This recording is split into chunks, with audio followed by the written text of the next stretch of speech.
Assalamualaikum warahmatullahi wabarakatuh. Insya Allah teman-teman, pada pagi hari ini kita akan coba membahas ayat-ayat suci Al-Quran. Kita mulai pagi hari ini dengan pembahasan Al-Basmalah, salah satu ayat yang sangat masyhur, sering kita ucapkan, sering kita bacakan dalam setiap saat kita akan memulai apapun.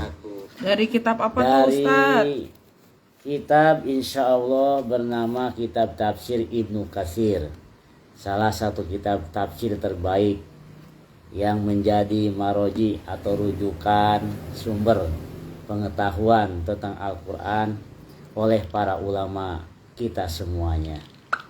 Merupakan satu kitab yang sangat bagus, di mana di sini Imam Ibnu Katsir dalam setiap menafsirkan ayat-ayat Al-Qur'annya itu berdasarkan kepada hadis-hadis Nabi Muhammad Shallallahu Alaihi Wasallam, atau yang kita ketahui tafsir semacam ini adalah penafsiran berdasarkan manhaj yang disebut dengan at-tafsir bil ma'sul.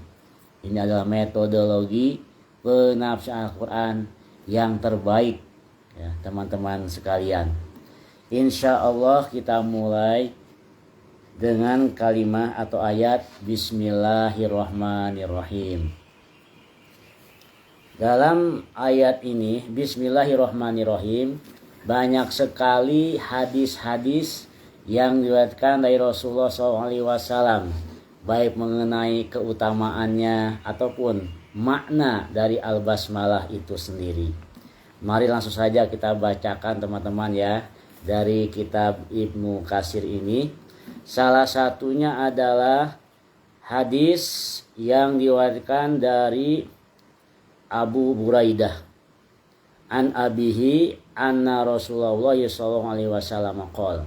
Dari Abu Buraidah bahwasanya Rasulullah SAW bersabda, unzilat alayya ayatun, telah diturunkan kepadaku salah satu ayat, kata Nabi. Lam tanzil ala nabiyyin, belum pernah ini ayat turun kepada nabi siapapun. Ghairi Sulaiman ibni Daud, selain kepada Nabiullah Sulaiman alaihi salam. Wahia Bismillahirrahmanirrahim. Jadi dari hadis ini teman-teman, Bismillahirrahmanirrahim ini hanya diturunkan Allah kepada dua nabi saja, yaitu Nabi Sulaiman alaihi salam dan juga Nabi kita bersama Muhammad sallallahu alaihi wasallam. Di mana kita ketahui bahwa Nabi Sulaiman alaihi salam ketika beliau menanyakan burung hudhud, kemana itu si hudhud? Nah, datanglah hudhud saat itu. Lalu hudhud berkata kepada Nabi Sulaiman, ya Nabi Allah, aku tadi sudah melanglang buana, terbang ke sana kemari, dan aku menemukan di sana suatu kaum yang tidak menyembah kepada Allah Subhanahu wa taala. Dalam riwayat dikatakan bahwa kaum tersebut dipimpin oleh seorang ratu yang bernama Ratu Balqis, di mana Ratu Balqis bersama kaumnya menyembah kepada, ada yang bilang bintang, ada yang bilang ada kepada matahari. Maka kagetlah Nabi Sulaiman alaihi salam. Lalu dengan seketika beliau menulis surat. Nah, dalam surat tersebut beliau menulis kalimat Bismillahirrahmanirrahim. Dalam surat An-Naml, Bismillahirrahmanirrahim, innahu min Sulaiman wa innahu bismillahirrahmanirrahim. Lalu ayat tersebut atau surat tersebut disampaikan oleh Hud kepada Ratu Balqis.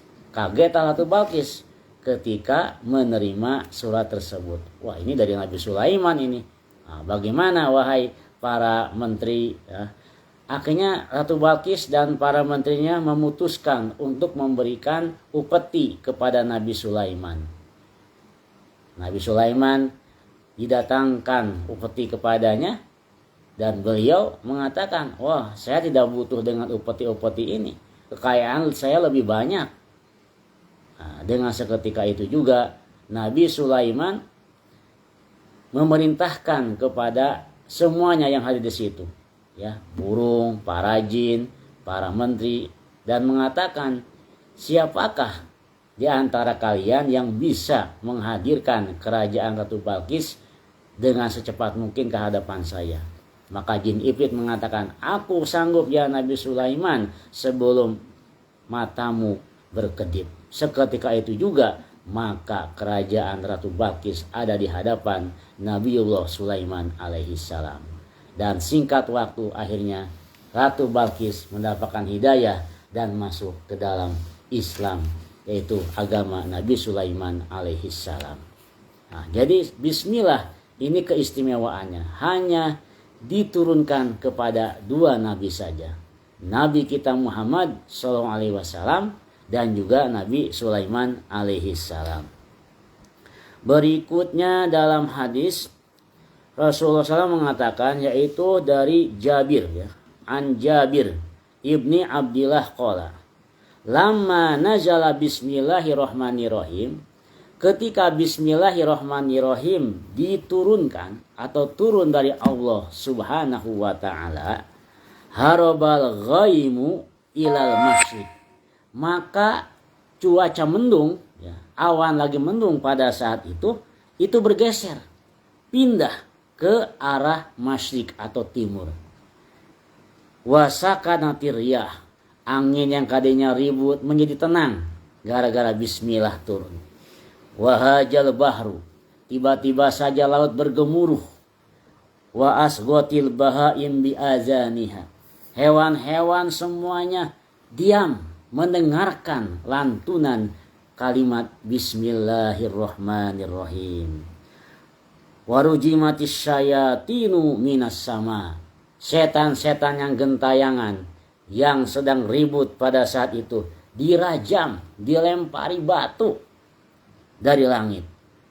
Wahalafallahu ta'ala, kemudian Allah Subhanahu wa ta'ala bersumpah, alla yusama ismuhu ala syai'in illa baraka fihi, tidaklah sesuatu disebutkan di atasnya nama Allah, maka Allah akan memberikan keberkahannya. Jadi Masya Allah, ketika bismillah diturunkan oleh Allah Subhanahu wa ta'ala kepada Rasulullah SAW, maka keadaannya sangat menakjubkan. Tadi dikatakan awan yang mendung bergeser, angin-angin menjadi tenang, laut bergemuruh, hewan-hewan juga diam mendengarkan lantunan-lantunan basmalah. Kemudian setan-setan juga dirajam, dilempari batu pada saat itu. Dan yang terpenting di sini adalah bagaimana Allah bersumpah dengan zatnya sendiri. Apa? Bahwa apapun, ya, pekerjaan, sesuatu, lalu dibacakan bismillah kepadanya, maka sesuatu itu akan menjadi keberkahan. Jadi mari sama-sama dengan hadis ini memperbanyak bismillahirrahmanirrahim. Kita bacakan kepada diri kita, kepada makan yang akan kita makan, apapun yang akan kita lakukan dengan kebaikan, membaca bismillahirrahmanirrahim, insya Allah di situ akan ada keberkahan dari Allah Subhanahu wa ta'ala. Kita lanjut teman-teman, bahwa dalam hadis yang lain dikatakan, sami'tu Aba Tamimah yuhaddisu an radifin Nabi sallallahu alaihi wasallam. Saya mendengar dari Abu Tamimah di mana beliau berbicara di belakang Rasulullah sallallahu alaihi wasallam. Qala asara bin Nabi sallallahu alaihi wasallam. Nah, kata Abu Tamimah, Nabi terpeleset. Nah, pada saat itu, nah, dia sedang meninggal berjalan, ya. Kemudian Nabi terpeleset. Fakultu ta'isya syaitan. Nah, lalu Abu Tamimah mengatakan, celakalah setan, ya. Celakalah setan gara-gara Nabi Muhammad kepleset. Faqala Nabi sallallahu alaihi wasallam, maka Nabi mengatakan, la taqul ta'isya syaitan. Jangan kau berkata celakalah setan. Fa innaka idza qulta ta'isya syaitan, maka sesungguhnya jika engkau mengatakan celakalah setan, ta'azzuma, justru setan membesar. Wa qala bi quwwati sara'tuhu, dan setan itu bangga, dengan kekuatanku aku telah mengalahkan orang tersebut. Wa idza qulta bismillahi, tetapi jika engkau mengatakan bismillah, tasogoro, nah, setan justru akan mengecil. Hatta yasiro misla zubab, sehingga setan tersebut bentuknya itu seperti lalat, mengecil. Nah, di sini dalam hadis ini dikatakan bahwa tidak sepatutnya ya ketika kita mendapatkan musibah ya secara tiba-tiba terjatuh, tersenggol, kita mengatakan sialan. Nah, itu kan kadang begitu kita kebiasaannya, sialan, aduh, dan lain sebagainya. Maka saat itu setan senang ya, karena dia merasa bisa mengalahkan kita. Nah, tapi sebaiknya kita mengatakan, kata Nabi, katakanlah bismillah. Dengan membaca bismillah, insya Allah di situ maka setan akan mengecil dan kita menjadi milik kekuatan Allah Subhanahu wa taala. Berikutnya teman-teman sekalian, dalam hadis yang lain Rasulullah SAW mengatakan,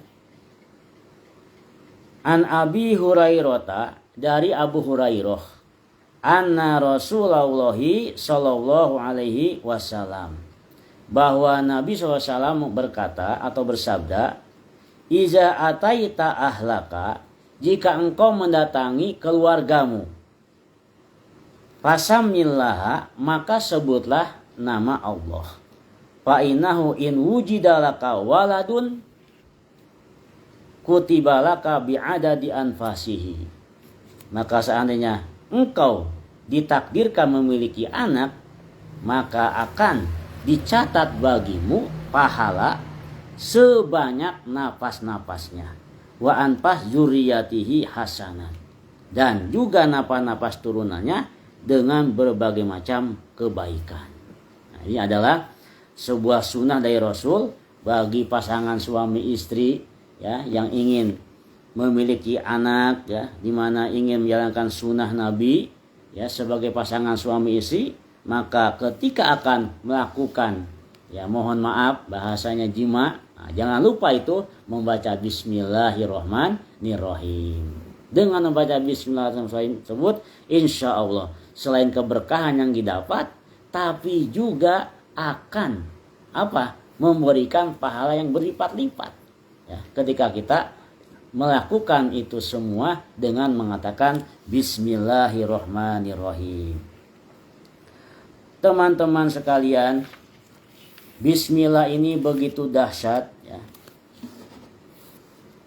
Itulah fadilah-fadilah yang disampaikan oleh Imam Ibnu Katsir di dalam kitabnya. Di dalam kalimat bismillah, kita sekarang akan membahas tentang kata Allah. Allahu alamun ala Rabbi tabaraka wa ta'ala. Yuqalu innahu al-ismul azam li'anahu yusofu bi jami'is sifat. Ini adalah pendapat jumhur ulama bahwa Allah Subhanahu wa taala itu merupakan ya nama pencipta kita bersama. Nama khusus, nama yang tidak ada duanya. Nama yang menjadi nama terbaik bagi Allah Subhanahu wa taala. Memang kita ketahui bahwa nama Allah itu selain Allah ada 99 kembali ya. Dari mulai Ar-Rahman, Ar-Rahim sampai yang terakhir. Nah, dalam ayatnya mengatakan bahwa posisi dari Asmaul Husna yang 99 itu adalah seperti sifat bagi nama Allah Subhanahu wa taala. Seperti yang juga dijelaskan Allah dalam ayat berikut ini. Huwallahul ladzi la ilaha illa huwa alimul ghaibi wasyahada huwar rahman ar-rahim. Nah, dalam ayat ini Allah menempatkan Asmaul Husna dari Ar-Rahman Ar-Rahim dan selanjutnya itu seperti menyifati nama Allah, yaitu Allah. Menurut jumhur ulama, nama Allah nama asli, bukan berdasar atau berasal dari kata apa misalkan. Sebagaimana yang sudah belajar bahasa Arab misalkan seperti maktabun dari kataba, masjidun dari sajada. Nah, tapi Allah memang nama asli. Atau dalam bahasa mereka kan ismun murtajal, isim yang tidak ada aslinya. Memang sejak awal Allah ya Allah, bukan dari kata aliha misalkan, atau dari walaha ataupun apapun ya, yang menurut mereka mengatakan Allah sebagai isim mustaq atau isim sebuah kata yang memiliki asal kata. Menurut jumhur tidak ada asal kata, Allah sudah asalnya demikian. Nah, tetapi sebagian yang lain mengatakan bahwa Allah Subhanahu wa Ta'ala itu punya asal kata. Nah, pertama adalah ada yang mengatakan bahwa Allah itu dari kata at-ta'alluh, ta'allaha ya ta'allahu. Diambil juga dari kata aliha ya lahu ilahatan. Ya, ta'allaha itu adalah sulasi mazid, ya, ta'afa'ala asalnya menjadi sulasi aliha ya lahu. Seperti dalam ayat wa yazaroka wa alihatak. Kata alihatak dia dari aliha. Qala ibadatak ay annahu kana ya'budu au yu'badu wala ya'bud. Nah, berarti aliha ini diartikan dengan makna abada ya'budu. Nah, menurut sebagian ulama ini, jika Allah berasal dari kata aliha ya'lahu atau ta'allaha dan diartikan abada ya'budu, berarti dicocok dengan kata Allah. Kenapa? Karena emang Allah adalah Tuhan yang disembah. Jadi Allah aliha artinya Allah yang disembah. Dan hanya Allah yang patut disembah oleh makhluk apapun di muka bumi dan di langit. Sehingga kata Allah cocok jika memang berasal di kata aliha ya'lahu, berarti yang disembah oleh sekalian makhluk. Lalu juga ada yang mengatakan bahwa Allah ini berasal dari kata walah, wa huwa mustaqun min walaha ijatahayyaro, yaitu jika bingung. Walaha artinya bingung. Allah dari kata walaha berarti bingung. Maksudnya di sini apa bingung di sini? Ya, seorang hamba itu kan kebingungan dalam hidupnya. Ya, ibarat kata orang tersesat. Nah, manakala seseorang atau makhluk merasa kebingungan, nah, dalam hati kecil pasti dia membutuhkan yang namanya pelindung. Nah, ketika membutuhkan tersebut, ya, secara otomatis hatinya akan selalu terpaut kepada Allah Subhanahu wa Ta'ala. Sehingga di sini pun menurut sebagian ulama, jika Allah memang berasal dari kata walaha, itu bisa dikatakan cocok. Karena tidak ada manusia manapun, ya, hamba manapun, manakala dirundung kesedihan, di mana dirundung kebingungan, pasti akan senantiasa menyebut nama Allah. Ya, kita pernah dengar ya, ketika sebuah kejadian gempa besar, padahal itu adalah terjadi di orang-orang non muslim, tapi dengan serta-merta mereka mengatakan Allah, Allahu Akbar, Allahu Akbar, padahal mereka tidak pernah mengatakan kata-kata Allahu Akbar karena mereka beda sembahannya. Tapi kenapa ketika terjadi musibah, gempa dan lain sebagainya, justru dengan spontanitas mereka mengatakan kata-kata Allah. Nah, ini jelas menunjukkan bahwa keberadaan Allah dalam hati sanubari siapapun, ya, entah dia hati sanubari seorang muslim, hati sanubari seorang kafir, itu nggak bisa dipungkiri bahwa hati mereka ada keterpautan, ada keterkaitan dengan Allah Subhanahu wa Ta'ala. Karena emang Allah yang menciptakan kita semua. Jadi nggak mungkin adanya Allah bisa diingkari oleh siapapun. Berikutnya mari sama-sama kita menginjak kepada kalimat Ar-Rahman Ar-Rahim. Ismani mustaqoni minar rahmah ala wajhil mubalaghah. kata Ar-Rahman Ar-Rahim ini sama-sama berasal dari satu kata, yaitu kata kerja rohima yarhamu rahmatan. Nah, cuman beda wazan ya, beda wazan dalam sigoh mubalaghahnya.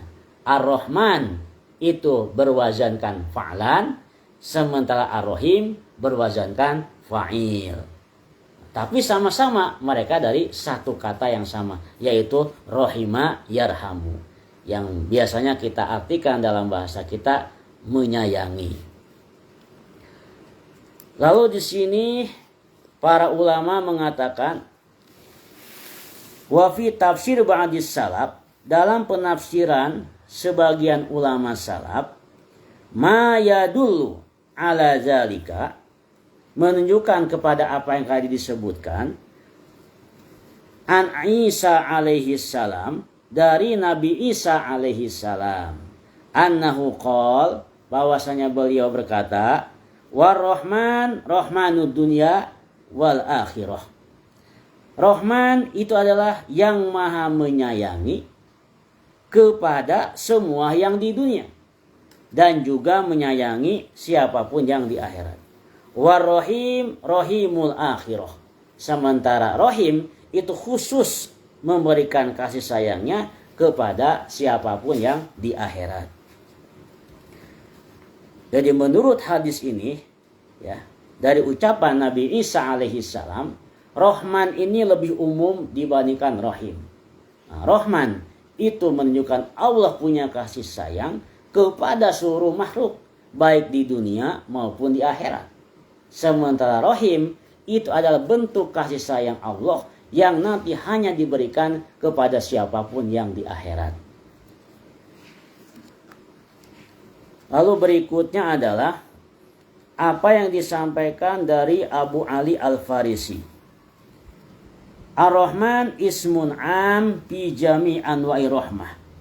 Rahman adalah sebuah nama yang umum yang mencakup kepada macam-macam rahmat yahtasu bihillahu ta'ala, yang khusus dimiliki Allah subhanahu wa ta'ala.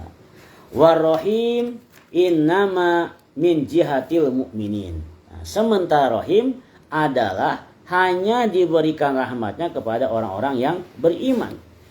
Nah, dari pemaparan ini ya, bahwa Rahman itu menunjukkan Allah subhanahu wa ta'ala menyayangi, mengasihi semua makhluknya, dari makhluk yang terkecil sampai makhluk yang terbesar. Makhluk sampai ada yang di dalam batu pun Allah kasih sayangi. Pernah ada seorang ulama ya, ketika dia membelah batu nggak sengaja ya, menemukan ada seekor hewan.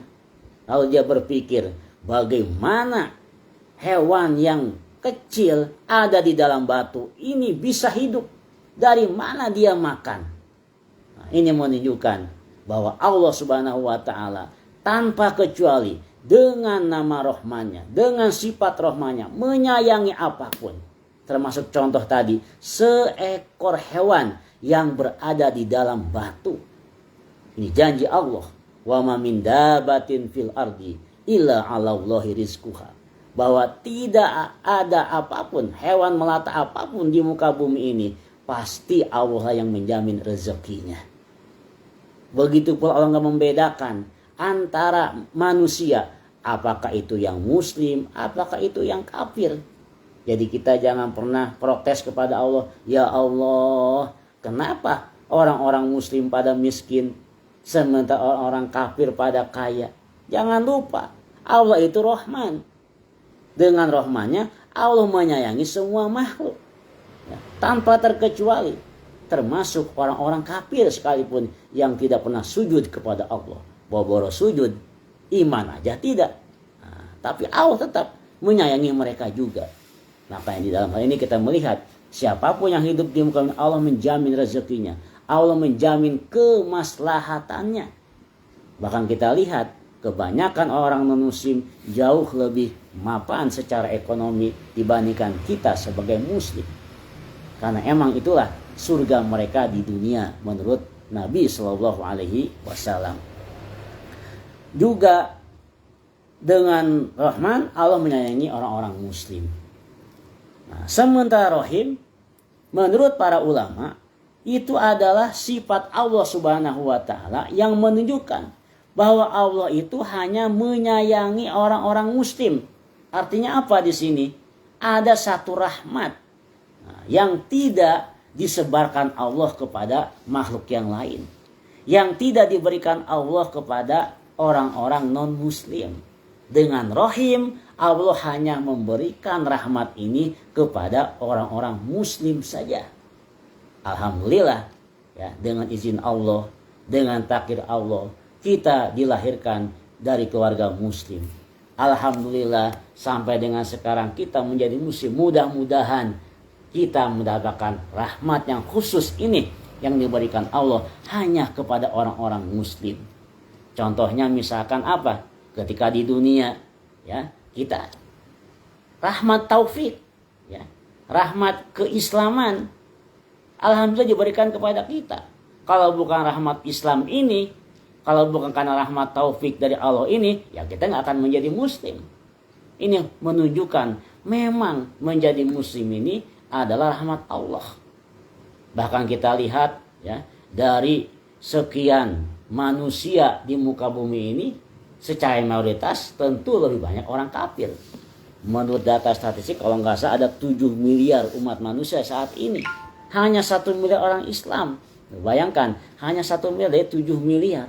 Berarti hanya sedikit yang mendapatkan rahmat yang satu ini dari Allah Subhanahu wa Ta'ala. Makanya mari sama-sama kita syukuri, kita pegang nikmat Islam, nikmat iman saat ini yang diberikan Allah kepada kita. Jangan kita sia-siakan. Takutnya kalau nikmat iman, nikmat Islam yang kita dapatkan dari Allah saat ini kita sia-siakan, na'udzubillah, nanti Allah akan mencabutnya. Na'udzubillah, nanti Allah akan mengeluarkan dari hati sanubari kita. Mahal teman-teman yang namanya nikmat Islam. Tidak mengapa kita diuji Allah dengan kekurangan, kesulitan apapun. Tapi jangan sampai kita kehilangan Islam kita. Jangan sampai kita, na'udzubillah, murtad. Na'udzubillah. Ini harus kita syukuri bahwa kita sampai dengan detik ini masih dalam keadaan beriman kepada Allah Subhanahu wa Ta'ala.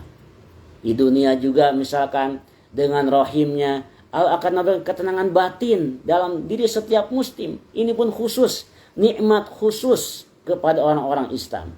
Bahwa hanya kepada orang Islamlah Allah akan memberikan nikmat ketenangan batin. Orang Islam yang bagaimana? Tentunya orang-orang Islam yang rajin berzikir kata Allah. Karena hanya dengan zikir kepada Allah, hati kita akan menjadi tenang. Ala bizikrillahi tatma'innul qulub. Bukankah hanya dengan berzikir kepada Allah, hati kita semua ini akan merasa tenang. Tuh nikmat dari Allah. Rahmat Allah hanya diberikan kepada orang-orang Islam. Ya, ini di dunia, nikmat spesial. Ya. Nah, begitu pula di akhirat nanti. Dengan sifat rahim ini, Allah hanya akan memberikan rahmatnya kepada orang-orang Islam. Apa itu? Rahmatud dukhul ilal jannah. Rahmat bisa masuk ke surga. Sebagaimana kita ketahui berdasarkan hadis dari Nabi Shallallahu Alaihi Wasallam, masuknya seseorang ke dalam surga bukan lantaran banyak ibadahnya, bukan karena banyak amal solehnya, tetapi benar-benar semata-mata kita dimasukkan Allah ke dalam surga adalah karena rahmat Allah. Tadkhuluna bi rahmatillah, dengan rahmat Allah. Itu pure murni, memang Allah mengizinkan kita, ridho kepada kita untuk bisa masuk surga. Makanya kita sedikit pun kata Allah, jangan bangga dengan amalan kita. Oh, saya mah udah tahajud tiap malam, saya mah udah puasa tiap Senin Kamis, sekarang Ramadan. Oh, saya mah sudah membaca ini, membaca itu. Kita jangan bangga dengan amalan kita. Ya, belum tentu amalan itu dianggap ikhlas oleh Allah Subhanahu wa Ta'ala. Ya, karena sekali lagi, masuk surga bukan karena amalan kita. Itu benar-benar murni rahmat Allah Subhanahu wa ta'ala. Ini spesial bagi orang-orang Islam sekali lagi. Sementara orang non-muslim, ya mohon maaf nanti. Ya, jangan protes ketika Allah Subhanahu wa ta'ala di hari kiamat menempatkan mereka dalam golongan ahli neraka. Na'udzubillah summa na'udzubillah. Ya. Jadi dalam hal ini tidak ada itu ya yang pernyataan ataupun pendapat yang mengatakan bahwa dengan Rahman dan Rahim Allah pun akan memasukkan orang-orang non-muslim ke surga. Tidak bisa. Ya. Jelas sekali ayat yang mengatakan khalidina fiha abada, bahwa orang-orang non-muslim akan dikekalkan Allah di dalam nerakanya. Karena ketika di akhirat nanti mereka sudah tidak lagi mendapatkan rahmat dari Allah. Cukup di dunia saja. Cukup di dunia saja. Allah memberikan rahmatnya kepada semua makhluknya. Tapi di akhirat kelak hanya spesial buat orang-orang Islam. Sama non-muslim, sekali lagi mohon maaf, Anda terlambat. Kenapa ketika di dunia tidak menggunakan akal Anda, tidak menggunakan hati sanubari Anda untuk menilai manakah yang sebetulnya bisa menyelamatkan hidup Anda di akhirat nanti. Inilah sifat dari Ar-Rahim, ya, sebuah nama Allah, sifat Allah menunjukkan kekhususan hanya bagi orang-orang yang beriman. Allah Subhanahu wa ta'ala. Bismillahirrahmanirrahim. Nah, menurut Nabi Muhammad SAW adalah sebuah kalimat yang maha dahsyat. Ya. Karena dengan cukup membaca Bismillahirrahmanirrahim, apapun yang kita lakukan akan memberikan keberkahan. Sebagaimana sabda Nabi SAW, Kulu amrin zibalin la yubda'u fihi bi bismillah fahuwa abtar. Setiap perkara yang penting, ya, perkara yang baik, kalau tidak diawali dengan membaca Bismillahirrahmanirrahim, maka akan terputus, akan terpotong dari keberkahan, tidak ada nilai kebaikannya. Ya. Berkah kita katakan mazada khairan, bertambah baik. Ya. Mari sama-sama dari sekarang, ya, sebagai muslim yang taat kepada Allah, sebagai muslim yang taat kepada Rasulullah, kita upayakan, kita usahakan diri kita memulai apapun, baik itu perkara besar, pekerjaan besar, ataupun perkara kecil, pekerjaan kecil, kita awali dengan membaca Bismillahirrahmanirrahim. Ibu-ibu ketika di dapur sekarang sibuk mempersiapkan hidangan berbuka puasa, mau menggoreng, mau memotong bawang, baca Bismillahirrahmanirrahim. Bapak-bapak juga sibuk mungkin dari pagi sampai sore mencari rezeki, baca Bismillahirrahmanirrahim, agar itu semua berkah, berkah dan berkah. Ya, sesuatu itu tidak usah banyak-banyak, sedikit yang penting berkah, maka akan terasa nikmat dalam hati sanubari kita. Mari sama-sama kita dawamkan lisan kita, memperbanyak baca Bismillahirrahmanirrahim. Ya, mau dipakai sebagai zikir juga boleh, silahkan. Mungkin setiap habis sholat, ya, setiap kali Anda berjalan, terus lantunkan Bismillahirrahmanirrahim, Bismillahirrahmanirrahim, Bismillahirrahmanirrahim, entah di hati ataupun pakai lisan. Kita dawamkan itu semua agar senantiasa mendapatkan keberkahan dari Allah Subhanahu wa ta'ala. Inilah kunci di mana kita akan mendapatkan atau menggapai hidup yang penuh keberkahan dan kebahagiaan. Mungkin demikian teman-teman sekalian, ya, yang bisa kita simak di pagi hari ini. Mudah-mudahan apa yang sudah kita simak, kita baca ini bermanfaat bagi khususnya saya pribadi yang masih harus banyak belajar. Jadi intinya sama-sama kita sedang belajar, ya, sama-sama. Saya pun sedang mengolah, ya, hati saya, sedang menggurui diri saya sendiri bagaimana menjadi seorang muslim yang baik. Terima kasih teman-teman yang sudah bersama di pagi hari ini. Mudah-mudahan hidup teman-teman selalu berada dalam keberkahan Allah Subhanahu wa ta'ala. Wabillahi taufiq wal hidayah. Wassalamualaikum warahmatullahi wabarakatuh.